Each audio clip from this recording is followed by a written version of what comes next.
Thank you. Thank you all. Thank you, Governor, for that very, very generous introduction. It is true, when you walk in that gym and you say the name Pompeo, there is a whisper. I had a brother, Mark, who was really good, a really good basketball player. And how about another round of applause for the Blue Eagles Honor Guard and Senior Airman Kayla Highsmith and her wonderful rendition of the national anthem. Thank you, too, to Pastor Laurie for that moving prayer. And I want to thank Hugh Hewitt and the Nixon Foundation for your invitation to speak at this important American institution. It's great to be sung to by an Air Force person, introduced by a Marine, and they let the Army guy in front of the Navy guy's house. It's all good. It's an honor to be here in Yorba Linda, where Nixon's father built the house in which he was born and raised. To all the Nixon Center board and staff who made today possible. It's difficult in these times. Thanks for making this day possible for me and for my team. We are blessed to have some incredibly special people in the audience, including Chris, who I've gotten to know, Chris Nixon. I also want to thank Tricia Nixon and Julie Nixon Eisenhower for their support of this visit as well. I want to recognize several courageous Chinese dissidents who have joined us here today and made a long trip. And to all the other distinguished guests, To all the other distinguished guests, thank you for being here. For those of you who got under the tent, you must have paid extra. And those of you watching live, thank you for tuning in. And finally, as the governor mentioned, I was born here in Santa, not very far from here. I've got my sister and her husband in the audience today. Thank you all for coming out. I bet you never thought that I'd be standing up here. My remarks today are the fourth set of remarks in a series of China speeches that I asked National Security Advisor Robert O'Brien, FBI Director Chris Wray, and the Attorney General Barr to deliver alongside me. We had a very clear purpose, a real mission, was to explain the different facets of America's relationship with China, the massive imbalances in that relationship that have built up over decades, and the Chinese Communist Party's designs for hegemony. Our goal was to make clear that the threats to Americans that President Trump's China policy aims to address are clear, and our strategy for securing those freedoms established. You know, Ambassador O'Brien spoke about ideology. FBI Director Wray talked about espionage. Attorney General Barr spoke about economics. And now my goal today is to put it all together for the American people and detail what the China threat means for our economy, for our liberty, and indeed for the future of free democracies around the world. Next year marks half a century since Dr. Kissinger's secret mission to China, and the 50th anniversary of President Nixon's trip isn't too far away in 2022. You know, the world was much different then. We imagined engagement with China would produce a future with bright promise of comedy and cooperation. But today we're all still wearing masks and watching the pandemic's body count rise because the CCP failed in its promises to the world. We're reading every morning new headlines of repression in Hong Kong and in Xinjiang. We're seeing staggering statistics of Chinese trade abuses that cost American jobs and strike enormous blows to the economies all across America, including here in Southern California. And we're watching a Chinese military that grows stronger and stronger and indeed more menacing. I'll echo the questions ringing in the hearts and minds of Americans from here in California to my home state of Kansas and beyond. What do the American people have to show now, 50 years on, from engagement with China? Did the theories of our leaders that proposed Chinese evolution towards freedom and democracy prove to be true? Is this China's definition of a win-win situation? And indeed, centrally, from Secretary of State's perspective, is America safer? Do we have a greater likelihood of peace for ourselves and peace for the generations which will follow us? Look, we have to admit a hard truth. We must admit a hard truth that should guide us in the years and decades to come. That if we want to have a free 21st century and not the Chinese century of which Xi Jinping dreams, the old paradigm of blind engagement with China simply won't get it done. We must not continue it, and we must not return to it. As President Trump has made very clear, we need a strategy that protects the American economy and indeed our way of life. The free world must triumph over this new tyranny. Now, before I seem too eager to tear down President Nixon's legacy, I want to be clear that he did what he believed was best for the American people at the time, and he may well have been right. He was a brilliant student of China, a fierce Cold Warrior, and a tremendous admirer of the Chinese people, just as I think we all are. He deserves enormous credit for realizing that China was too important to be ignored, even when the nation was weakened because of its own self-inflicted communist brutality. In 1967, in a very famous foreign affairs article, Nixon explained his future strategy. Here's what he said. He said, taking the long view, we simply cannot afford to leave China forever outside of the family of nations. The world cannot be safe until China changes. Thus, our aim, to the extent we can, we must influence events. Our goal should be to induce change. And I think that's the key phrase from the entire article, to induce change. So with that historic trip to Beijing, President Nixon kicked off our engagement strategy.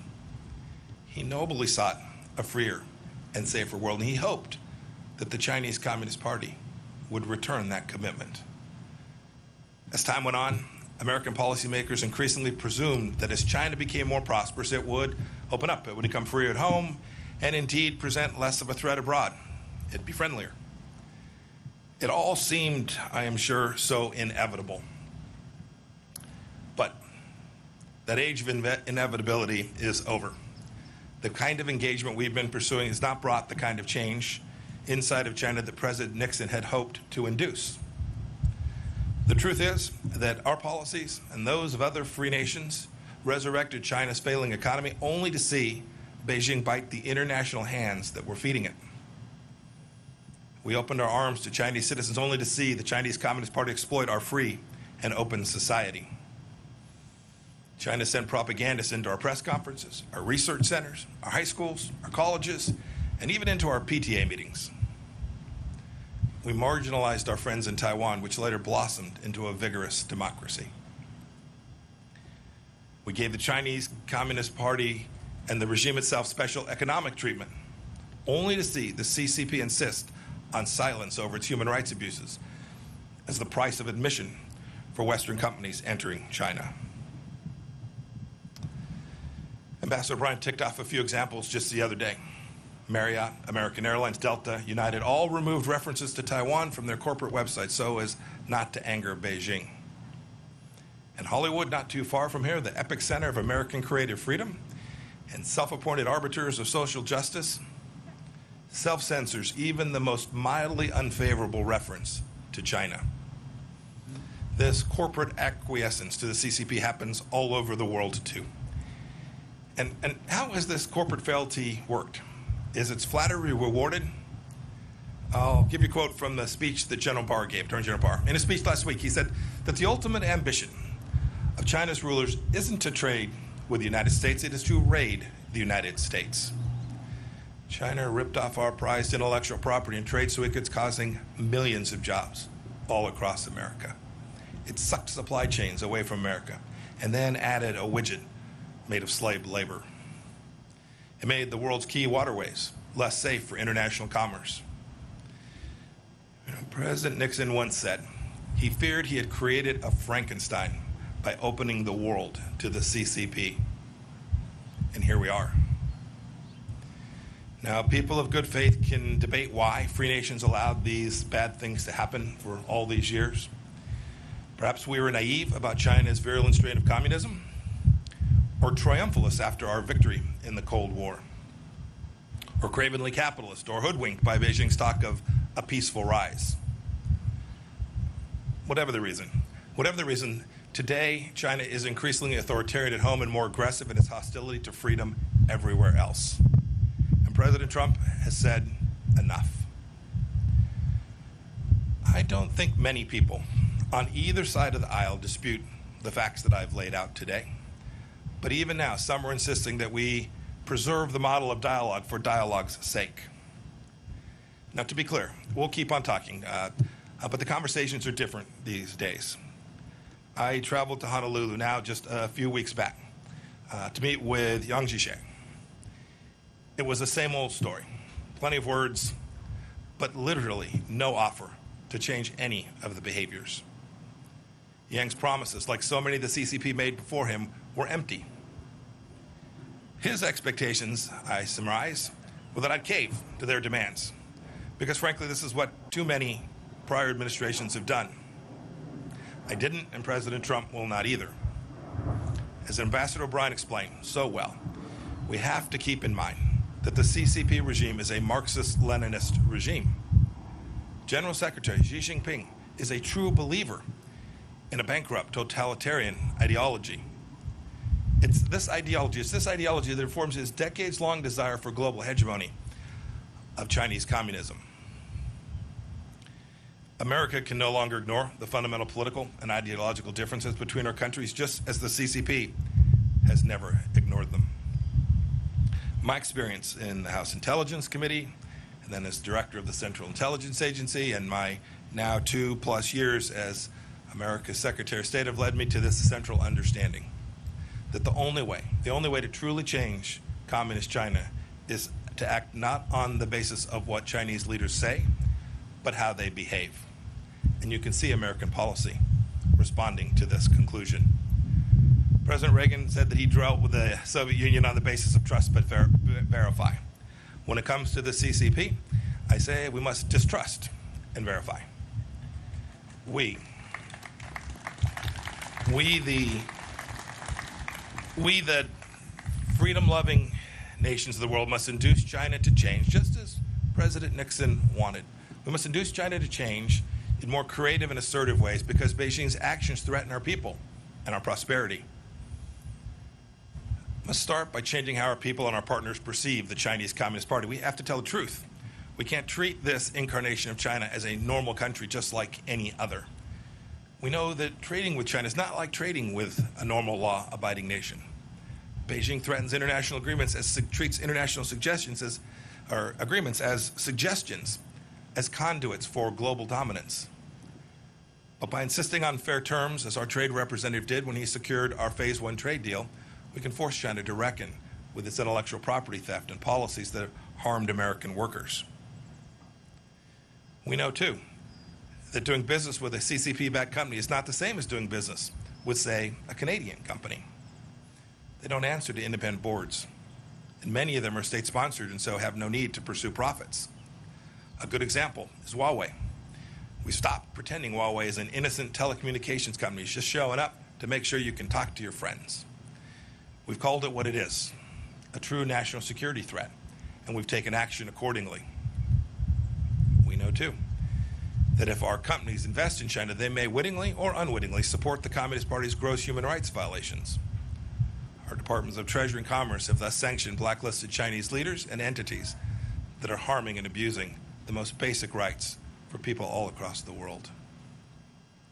Several agencies have worked together on a business advisor to make certain that our CEOs are informed of how their supply chains are behaving inside of China. We know, too, that not all Chinese students and employees are just normal students and workers that are coming here to make a little bit of money and to garner themselves some knowledge. Too many of them come here to steal our intellectual property and to take this back to their country. The Department of Justice and other agencies have vigorously pursued punishment for these crimes. We know that the People's Liberation Army is not a normal army, too. Its purpose is to uphold the absolute rule of the Chinese Communist Party elites and expand a Chinese empire, not to protect the Chinese people. And so our Department of Defense has ramped up its efforts, freedom of navigation operations out throughout the East and South China Seas and in the Taiwan Strait as well. And we've created a space force to help deter China from aggression on that final frontier.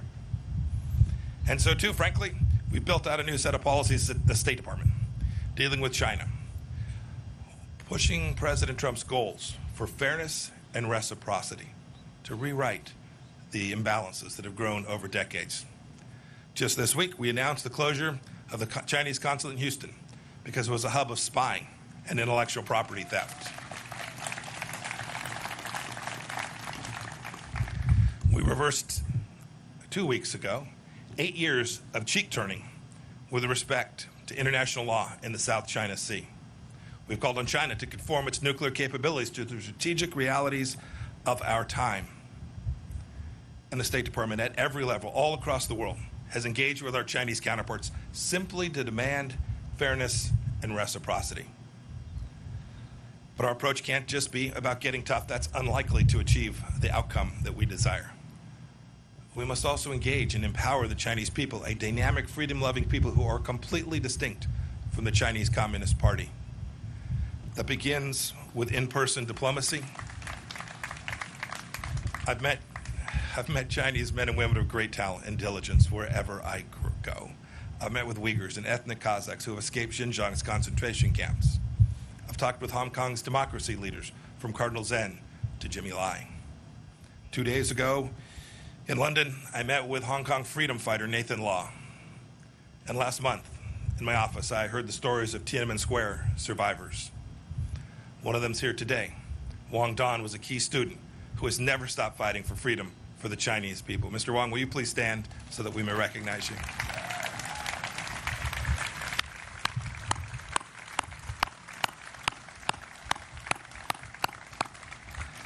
Also with us today is the father of the Chinese democracy movement, Wei Jinsheng.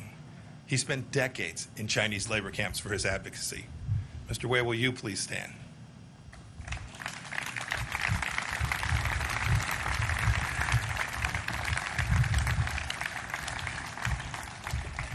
You know, I grew up and served my time in the Army during the Cold War, and if there's one thing I learned, communists almost always lie. The biggest lie that they tell is to think that they speak for 1.4 billion people who are surveilled, oppressed, and scared to speak out. Quite the contrary, the CCP fears the Chinese people's honest opinions more than any foe. And save for losing their own grip on power, they have no reason to.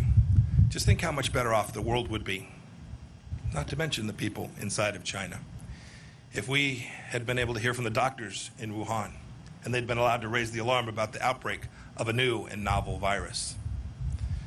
For too many decades, our leaders have ignored, downplayed the words of brave Chinese dissidents and warned us about the nature of the regime we're facing, and we can't ignore it any longer. They know as well as anyone that we can never go back to the status quo. But changing the CCP's behavior cannot be the mission of the Chinese people, and free nations have to work to defend freedom. It's the furthest thing from easy. But I have faith we can do it. I have faith because we've done it before. We know how this goes. I have faith because the CCP is repeating some of the same mistakes that the Soviet Union made. Alienating potential allies, breaking trust at home and abroad, rejecting property rights and predictable rule of law. I have faith. I have faith because of the awakening I see among other nations that know we can't go back to the past in the same way that we do here in America. I've heard this from Brussels to Sydney to Hanoi. And most of all, I have faith we can defend freedom because of the sweet appeal of freedom itself. Look at the Hong Kongers clamoring to emigrate abroad as the CCP tightens its grip on that proud city. They wave American flags. It's true. There are differences. Unlike the Soviet Union, China is deeply integrated into the global economy. But Beijing is more dependent on us than we are on them.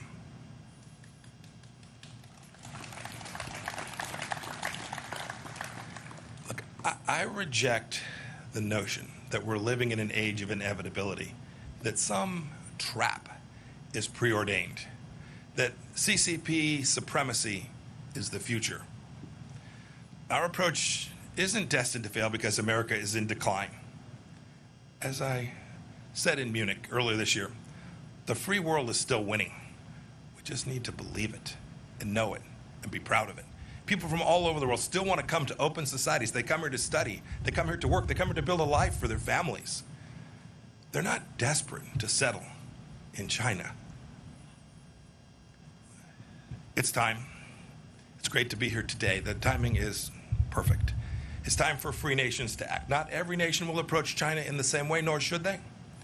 Every nation will have to come to its own understanding of how to protect its own sovereignty, how to protect its own economic prosperity, and how to protect its ideals from the tentacles of the Chinese Communist Party.